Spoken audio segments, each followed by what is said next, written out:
তৃণমূল কংগ্রেসের পক্ষে আনতে পারবো, সেই কাজটা সকলে মিলে করবেন।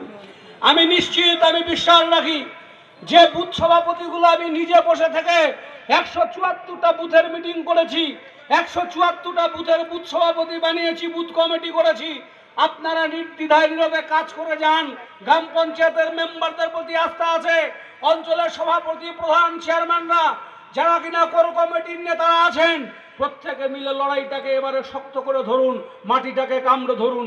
একবার যদি ফসকে যায় উপায় নেই।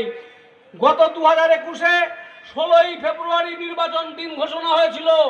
আবার যদি 16ই ফেব্রুয়ারিতে দিন ঘোষণা হয়, হাতে কিন্তু আর মাত্র কয়েকটা দিন। এই বছরের এই মাসের অক্টোবরের আর হাতে 15 দিন, নভেম্বরের 30, ডিসেম্বরের 31 দিন, জানুয়ারির 31 দিন, ফেব্রুয়ারি মাসের 15 দিন। 16 তারিখে দিন ঘোষণা, ধরে নিতে পারেন আরেকবার এগিয়ে দিবে বিজেপি দিন ঘোষণা। তাহলে আমাদের কাছে সময় 120 দিন। 120 দিনের পর দিন ঘোষণা, ভোটের দামামা বেজে উঠবে। ইঁদুরের গর্তে ঢুকে থাকা বিজেপি কালকে দেখবেন ফোঁড়া তোলা শুরু করবে 120 দিনের পর।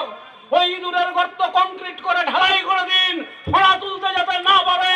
এই বিধানসভা কেন্দ্র নয়, কুচবিহার লোকসভার কুচবিহার জেলার একটা বিধানসভা কেন্দ্রে বিজেপিকে ফোঁড়া তুলতে যাবেন না। ওই বিষাক্ত ফোঁড়ায় মানুষের মধ্যে হিংসা ছড়াবে, মানুষকে খুনের রাজনীতিতে নিয়ে যাবে। আবার আবু মিয়া খুনের আসামিরা আবার রাস্তায় নামবে।